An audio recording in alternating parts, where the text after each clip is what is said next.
The South African Post Office is planning to retrench a bulk of its workers after issuing a Section 189 notice. Workers say they have learned with shock about the planned move by the Post Office, which will affect 6,000 workers. This forms part of the turnaround strategy that will include the cutting of staff salaries by as much as 40%.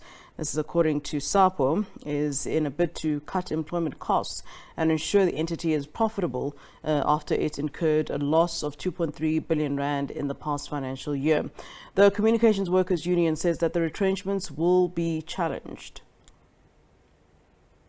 This it happens at a time when we were in discussions or started discussions around the 40% salary cut or hours of work. We're in debate around that particular question. So what does it paint to us? It paints a very indecisive management. That a week back we were thinking of cutting salaries. A week later we are now thinking of dismissing almost everyone in the bargaining area. Meaning that those who are basically doing the actual work in post office, almost all of them are facing a dismissal, which to us, in our view, is the same argument that we've used in the cut of salaries, that by cutting hours of work, you are cutting the network. Now, by dismissing almost everyone, we are basically closing shops for post office. We have seen complaints coming from various sectors of the communities in the Western Cape, Mitchell's Plain, a number of areas in Eastern Cape and Northern Cape, where post offices have been closed.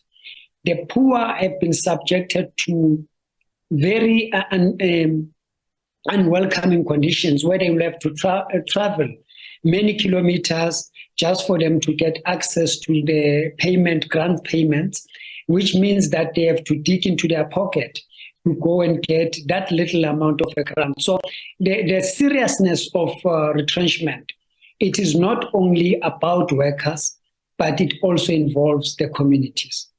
Rather than being caught off guard, we don't think that management knows what it's doing.